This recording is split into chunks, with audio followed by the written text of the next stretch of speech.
परमात्मने नमः। 91वां अध्याय। दिव्य भूत वन में महादेव के निवास स्थान का वर्णन, कैलाश तथा वहाँ की पवित्र नदियों का वर्णन। सूत जी बोले, बड़ी बड़ी चोटियों वाले अत्यंत सुंदर स्वर्ण, वैडूर्य, माणिक्य, नीलम, गोमेद तथा अन्य बहुमूल्य मणियों से निर्मित स्वच्छ पवित्र 100,000 शाखाओं से युक्त, सभी प्रकार के वृक्षों से मंडित, चंपक, अशोक, पुनाग, बकुल तथा आसन से विभूषित, परिजात से परिपूर्ण, अनेक प्रकार के पक्षियों से भरे हुए, सैकड़ों प्रकार के धातुओं से चित्रित, अद्भुत पुष्पों से युक्त, नीचे तक लटकती हुई पुष्प शाखाओं से युक्त, नितंब वाले, नानाविध पशु समूहों से भरे हुए, अनेक धाराओं से युक्त, स्वच्छ तथा स्वादिष्ट जल वाले, अनेक विध पुष्पों से भरे हुए, निर्झरों से विभूषित और बहती हुई धाराओं तथा उनमें तैरते हुए पुष्प गुच्छों से सुशोभित देवकूट पर्वत पर उसके मध्य में मनोहर वन वाला, गहरी जड़ों तथा अनेक स्कंधों से युक्त, वृक्षों वाला, मनोहर घनी छाया वाला, 10 योजन मंडल परिधि वाला तथा अनेक भूतगणों के निवास स्थानों से समन्वित भूतवन नामक वन है। वहाँ महादेव महात्मा भगवान शंकर का कांतिमान निवास स्थान है।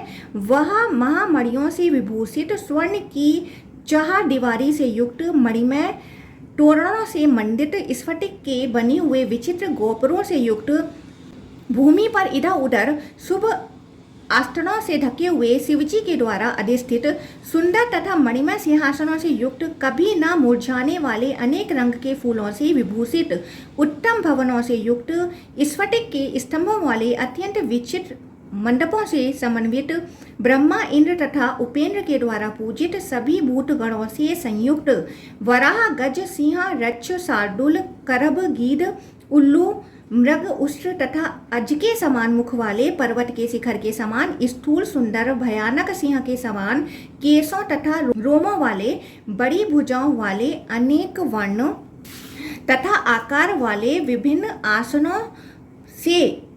आसनों से बैठे हुए, प्रभा में मुख वाले, भव्य चरित्र वाले, ब्रह्मा, इंद्र, विष्णु के तुल्य प्रतीत होने वाले तथा अणिमा आदि गुणों से समन्वित, नंदीश्वर आदि विविध प्रमथों से सुशोभित, देवताओं तथा महापरिषदों से नित्य परिपूर्ण रहता है।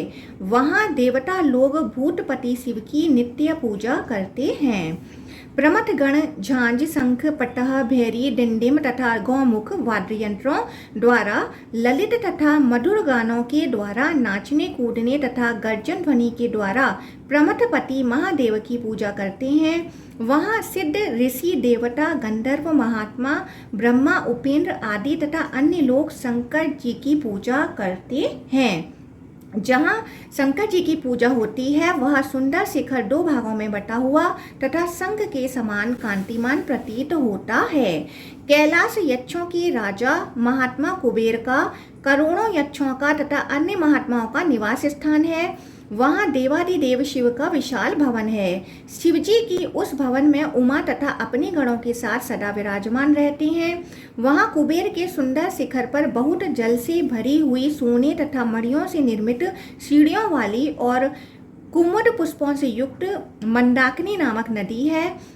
वह पुण्यदायिनी तथा पवित्र मंदाकिनी नदी गंध स्पर्श गुणों से युक्त, सुवर्णमय कमलों, नील वैडूर्य के पत्तों, गंधयुक्त विशाल उत्पलों और कुमुदों तथा महापद्मों से अलंकृत, यक्षों तथा गंधर्वों की स्त्रियों और अप्सराओं से सेवित एवं देवता, दानव, गंधर्व, यक्ष, राक्षस, किन्नरों द्वारा उपस्पृष्ट स्नान पान के लिए उपयुक्त जल वाली है। उसके उत्तर भाग में शिवजी का वैडूर्य मणि निर्मित सुंदर भवन है। वहाँ अविनाशी शंकर निवास करते हैं। हे द्विजों, उसके पूर्व दक्षिण में कनकंदा के तट पर हजारों द्विजों से सेवित और पशुओं तथा पक्षियों से भरा हुआ एक वन है। वहाँ भी कैलाश तुल्य भवन में शिवजी उमा तथा गणों के साथ क्रीड़ा करते हैं। नंदा के पश्चिमी तट पर थोड़ी दूर दक्षिण में अनेक महलों से युक्त रुद्रपुरी नामक नगर है। वहाँ भी शिवजी सैकड़ों रूप धारण करके उमा तथा गणों के साथ क्रीड़ा करते हैं। उसे शिवालय कहा जाता है। इस प्रकार ही मुनि श्रेष्ठों, प्रत्येक द्वीप में, पर्वतों पर, वनों में, नदी नद सरोवरों के तटों पर और समुद्रों के संगमों पर भगवान शिव के सैकड़ों हजारों निवास स्थान हैं। इस प्रकार श्रीलिंग महापुराण के अंतर्गत पूर्व भाग में विविध द्वीप शोभा वर्णन नामक 51वां अध्याय पूर्ण हुआ। 52वां अध्याय विभिन्न द्वीपों की नदियों का वर्णन। केतुमाल, कुरुवर्ष, भारतवर्ष, किमपुरुष आदि वर्षों में रहने वाले लोगों तथा उनकी लोकवृत्ति का वर्णन। सूत जी बोले, हे श्रेष्ठ ब्राह्मणों, प्रत्येक वर्ष में सदा विपुल जल से भरी हुई बहुत सी असंख्य पवित्र नदियां बताई गई हैं। वह सरोवरों से निकली हुई हैं। वह पवित्र नदियां पूर्व की ओर, दक्षिण की ओर, उत्तर की ओर तथा पश्चिम की ओर प्रवाहित होने वाली कही गई हैं। आकाश में जो जल सागर है उसे सोम कहा जाता है। वह सभी प्राणियों का आधार तथा देवताओं के लिए अमृत का भंडार है। इससे निकली हुई पुण्य जल वाली नदी आकाश में बहती है। 7वें वायु मार्ग से प्रवर्त यह अमृत में जल वाली नदी ज्योति रूप गणों के बीच प्रवाहित होती है। यह आकाश की हजारों करोड़ों ताराओं से घिरी हुई है। यह चंद्रमा की भांति प्रतिदिन चारों ओर प्रवाहित होती रहती है। महामेरु 84,000 योजन ऊंचा है। वह भगवान श्रीकंठ का कोमल क्रीड़ा स्थल है। वहाँ शिवजी उमा तथा गणेश्वरों के साथ विराजमान रहते हैं और दीर्घ काल तक क्रीड़ा करते रहते हैं। अतः वह पवित्र जल वाली तथा कल्याणकारिणी है। वह पुण्यदायिनी नदी मेरु पर्वत की प्रदक्षिणा करती है। वायु के वेग के कारण विभाजित होते हुए जल वाली वह नदी मेरु के अंतर्गत चारों कूटों में प्रवाहित होती है। सभी पर्वतों को विवाह पूर्वक सभी ओर से लांघकर वह देवदेव शिव के आदेश से महासागर में प्रवेश करती है। इससे निकली हुई सैकड़ों हजारों अनेक नदियां कही गई हैं, जो सभी द्वीपों, पर्वतों तथा देशों में हैं। छोटी नदियां तो असंख्य हैं। गंगा आकाश से पृथ्वी पर आई हुई है, इसलिए वह गंगा कहलाती हैं। केतु माल वर्ष में मनुष्य कृष्ण वर्ण वाले हैं। वह सब कटहल का आहार ग्रहण करते हैं। वहाँ की स्त्रियां उत्पल के वर्ण वाली हैं। वहाँ के लोगों की आयु 10,000 वर्ष कही गई है।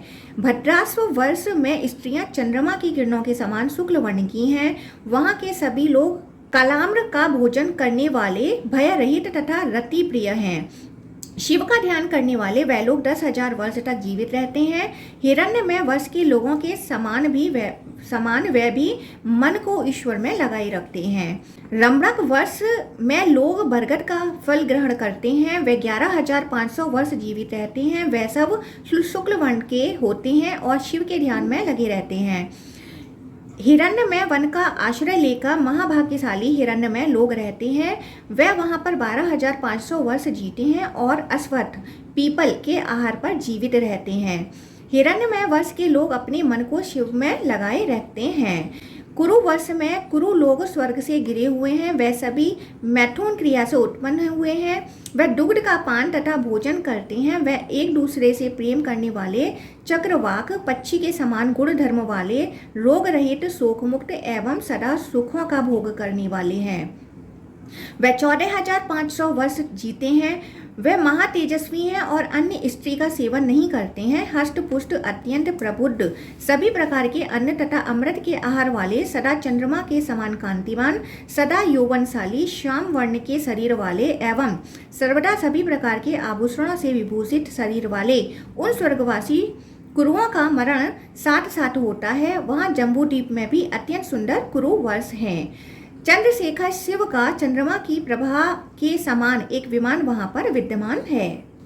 भारतवर्ष में मनुष्य पुण्यशाली, कर्म के अधीन आयु वाले, प्राय 100 वर्ष की आयु वाले, अनेक रंग वाले, छोटे शरीर वाले, अनेक देवताओं की पूजा में परायण, नानाविध कर्मों का फल भोगने वाले, अनेक ज्ञान के अर्थों से संपन्न, दुर्बल तथा अल्प सुख को भोगने वाले कहे गए हैं।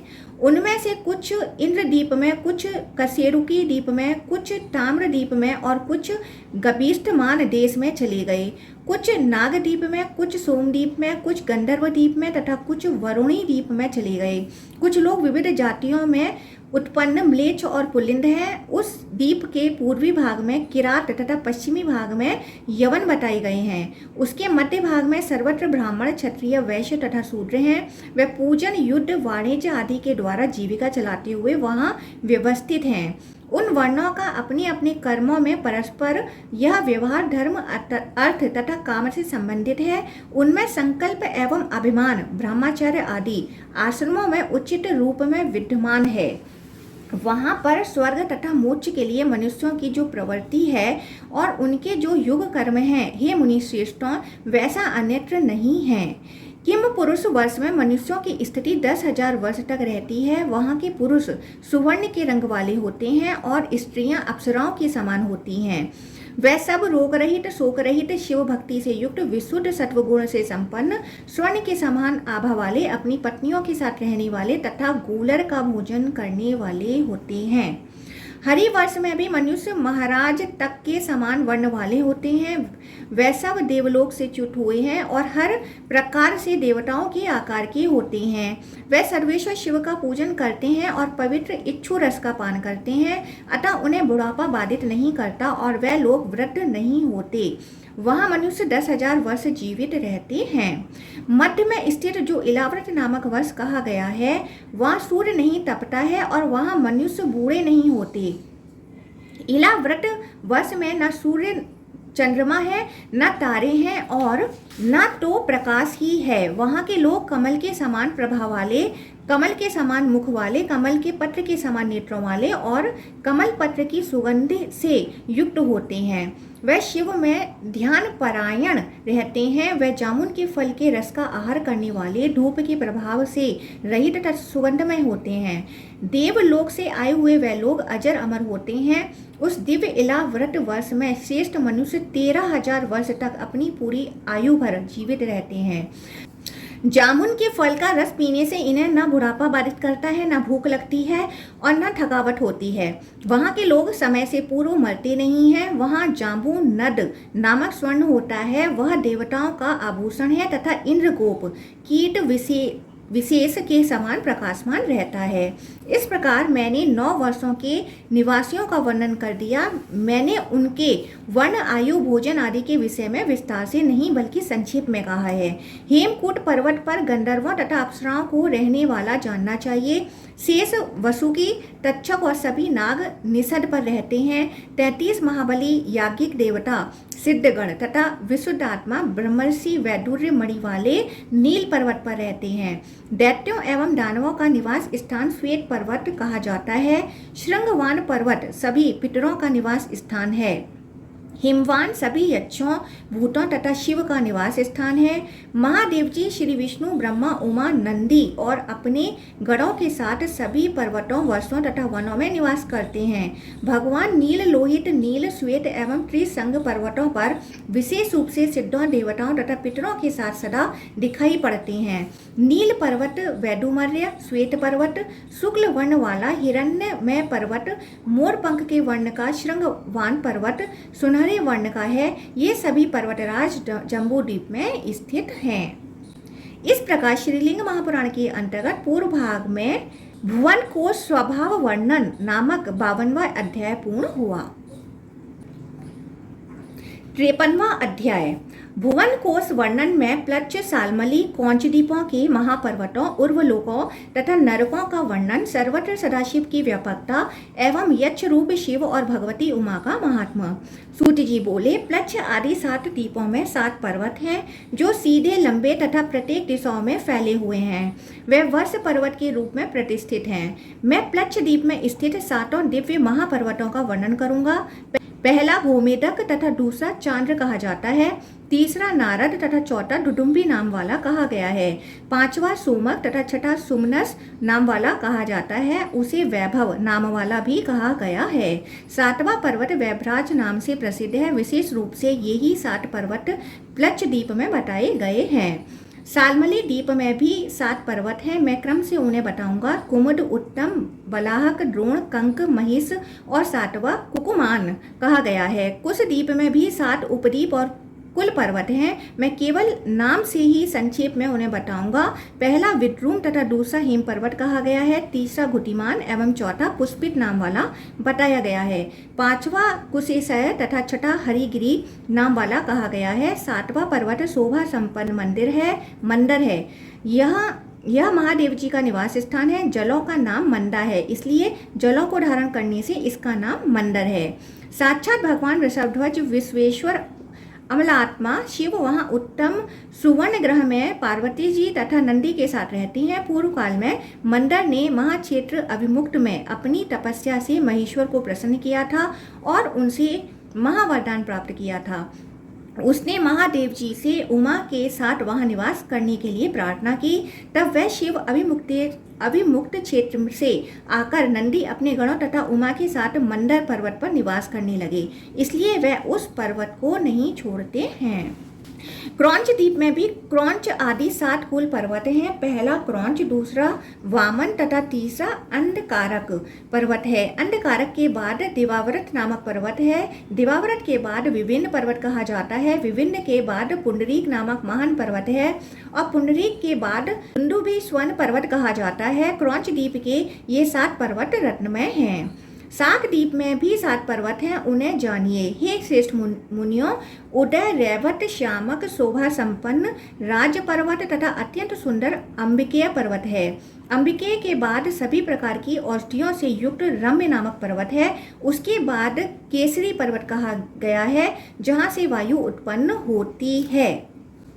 पुष्कर द्वीप में महाशिल नामक एक ही शोभा संपन्न पर्वत है। यह अद्भुत मड़ियों वाले शिखरों से तथा शिला समूह से युक्त है। यह महान पर्वत उस द्वीप के आधे पूर्वी भाग में अनेक रंगों के किनारों के साथ 50,000 योजन ऊंचा उठा हुआ है।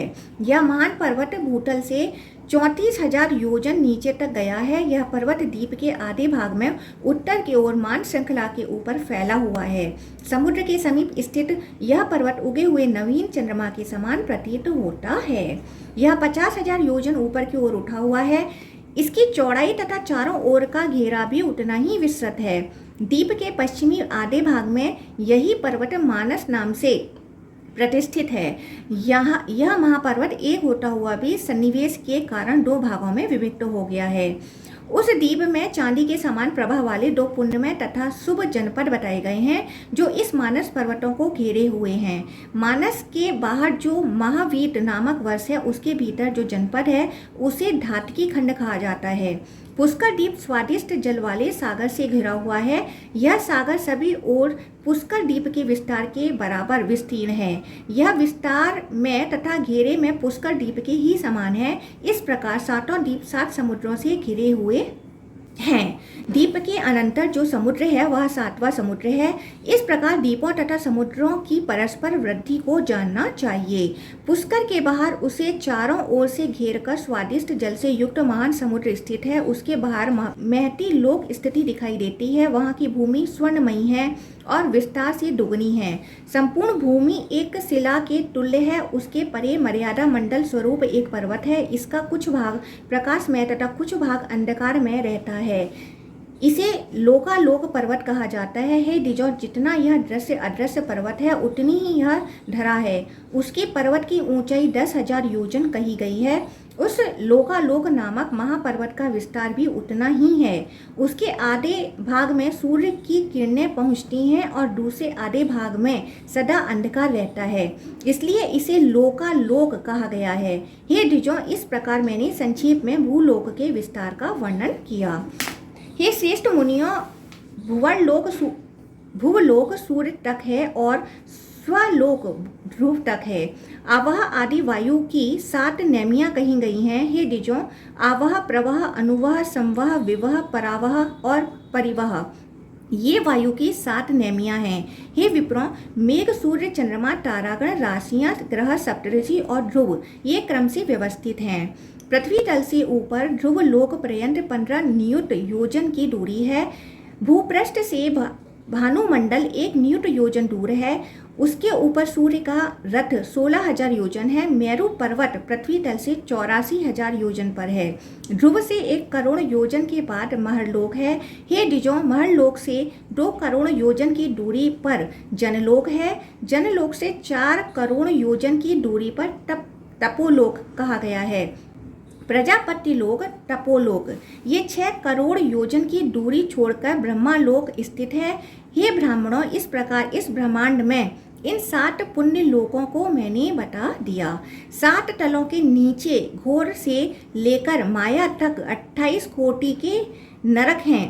पापी लोग उनमें अपने अपने कर्मों के अनुरूप दुख भोगते हैं। उनमें से प्रत्येक में रौरव से लेकर अविची तक सभी विशेष रूप से 5 नरक कहे गए हैं। मैंने आदि में अंड का वर्णन किया और अंड के आवरणों का भी वर्णन किया एवं प्रसंगवश ब्रह्मा की सृष्टि का भी विस्तार से वर्णन किया। इस प्रकार के हजारों करोड़ों ब्रह्मांडों को जानना चाहिए।